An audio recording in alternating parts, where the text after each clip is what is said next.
नमस्कार, आप देख रहे हैं न्यूज 4 नेशन। मैं हूं आपके साथ नरोत्तम सिंह। राष्ट्रीय लोक मोर्चा के राष्ट्रीय अध्यक्ष उपेंद्र कुशवाहा लोकसभा चुनाव हारने के बावजूद निर्विरोध राज्यसभा के सांसद चुने गए हैं। हार कर भी जीत जाते हैं उपेंद्र कुशवाहा। ये बातें तब प्रमाणित हो जाती है जब उच्च सदन के लिए उपेंद्र कुशवाहा निर्वाचित होते हैं। राज्यसभा के उपचुनाव में एनडीए की ओर से उम्मीदवार बने और निर्विरोध निर्वाचित हो गए। 2019 लोकसभा चुनाव और उसके बाद 2024 लोकसभा चुनाव में उपेंद्र कुशवाहा को हार का सामना करना पड़ा था, लेकिन 5 वर्ष के बाद किसी सदन के सदस्य के रूप में उपेंद्र कुशवाहा निर्वाचित हुए हैं। 2 वर्ष तक उपेंद्र कुशवाहा राज्यसभा के सांसद के तौर पर रहेंगे। भाजपा और जदयू के नेता उपेंद्र कुशवाहा को सांसद निर्वाचित होने से खुश नजर आ रहे हैं। भारतीय जनता पार्टी को उपेंद्र कुशवाहा की जरूरत है।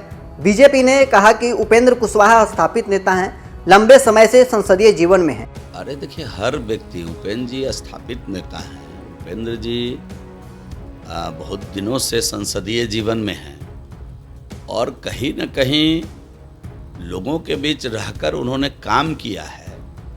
इस नाते हम समझते हैं कि उनकी लोकप्रियता भी है और वो जनता के बीच जाने आने वाले लोगों में से रहे हैं। इस नाते कहीं न कहीं हम समझते हैं कि उनकी उपयोगिता भी है। वहीं जनता दल यूनाइटेड ने कहा कि नीतीश कुमार और उपेंद्र कुशवाहा के अच्छे संबंध हैं, इसलिए नीतीश कुमार के प्रयासों से उपेंद्र कुशवाहा राज्यसभा भेजे गए हैं। देखिए, माननीय नीतीश कुमार जी माननीय उपेंद्र कुशवाहा जी को छोटे भाई मानते हैं, क्योंकि उनका एक अलग दल है। बीच में पार्टी में विलय भी किए थे, फिर विचार अलग हुआ, फिर अलग दल बना लिए, लेकिन व्यक्तिगत संबंधों से उसको कोई लेना देना नहीं है। माननीय नीतीश कुमार जी के प्रयासों से पुनः माननीय उपेंद्र कुशवाहा जी को राज्यसभा भेजा गया है। चूँकि आप देखे होंगे कि कुछ बातें आ रही थी कि कुछ शाहाबाद में जाति समीकरण बदलने के चलते कुछ खास वर्गों में नाराजगी थी, कुछ भ्रम की स्थितियाँ थी, जिसके चलते उपेंद्र कुशवाहा जी हार गए थे और तीसरे नंबर पर चले गए थे। उसको देखकर, और एनडीए एक बहुत बड़ा गठबंधन है, उसमें सभी लोगों को लेके चलना है, सभी घटक दल, छोटा हो बड़ा हो, उससे कोई लेना देना नहीं है। और माननीय नीतीश कुमार जी के प्रयासों से माननीय उपेंद्र कुशवाहा जी को पुनः राज्यसभा के लिए भेजा गया है। जबकि राजद इसे वोट बैंक को साधने की राजनीति बता रही है। आरजेडी के डर से एनडीए की ओर से उपेंद्र कुशवाहा को राज्यसभा भेजा गया है।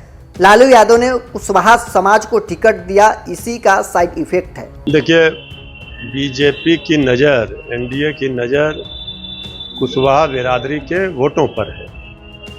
और अभी तो श्री तेजस्वी यादव जी ने, आदरणीय लालू प्रसाद जी ने अभय कुशवाहा जी को राष्ट्रीय जनता दल के संसदीय दल का नेता बनाया है, तो इसका साइड इफेक्ट है। सबसे ज़्यादा कुशवाहा बिरादरी के लोगों को टिकट महागठबंधन में आरजेडी ने दिया, तो ये सबका साइड इफेक्ट है। लेकिन हम ये बात स्पष्ट रूप से कहना चाहते हैं, चाहे लाख प्रयास कर लें, कुशवाहा समाज के लोग अब एनडीए का साथ छोड़ चुके हैं और राष्ट्रीय जनता दल के साथ मजबूती के साथ हैं।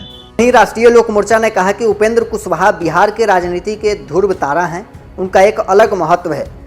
उनके सांसद निर्वाचित होने से पूरे एनडीए में एक ऊर्जा प्रदान हुआ है। उपेंद्र कुशवाहा के बिना बिहार में कोई भी राजनीतिक बदलाव संभव नहीं है। राष्ट्रीय लोक मोर्चा के राष्ट्रीय अध्यक्ष और भारत सरकार के पूर्व मंत्री आदरणीय उपेंद्र कुशवाहा जी बिहार की राजनीति के ध्रुवतारा है और बिहार की राजनीति में आदरणीय उपेंद्र कुशवाहा जी का एक अलग महत्व है।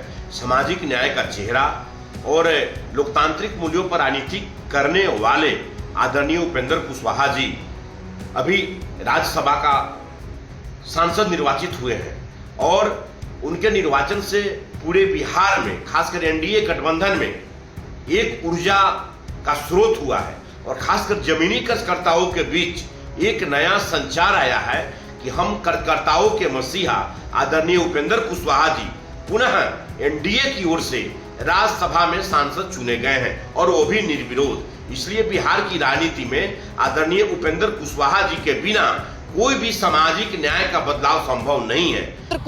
कुशवाहा समाज के एक बड़े नेता के तौर पर बिहार में जाने जाते हैं। कुशवाहा समाज के अंदर एक उनकी मजबूत पकड़ मानी जाती है।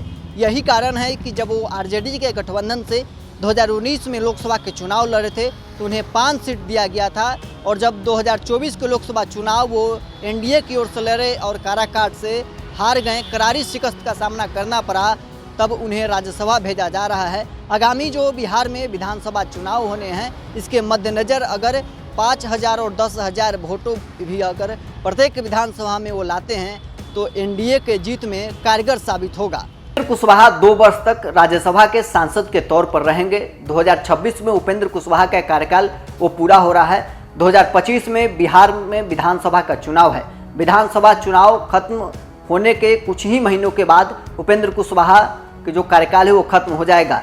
अब ऐसे में चर्चा है कि क्या विधानसभा चुनाव के मद्देनजर उपेंद्र कुशवाहा को मंत्री के तौर पर केंद्र में पद दिया जा सकता है। कुशवाहा वोटरों को साधने के लिए क्या भारतीय जनता पार्टी ये काम कर सकती है। बहरहाल इस खबर में इतना ही। आप बने रहे न्यूज़ नेशन के साथ।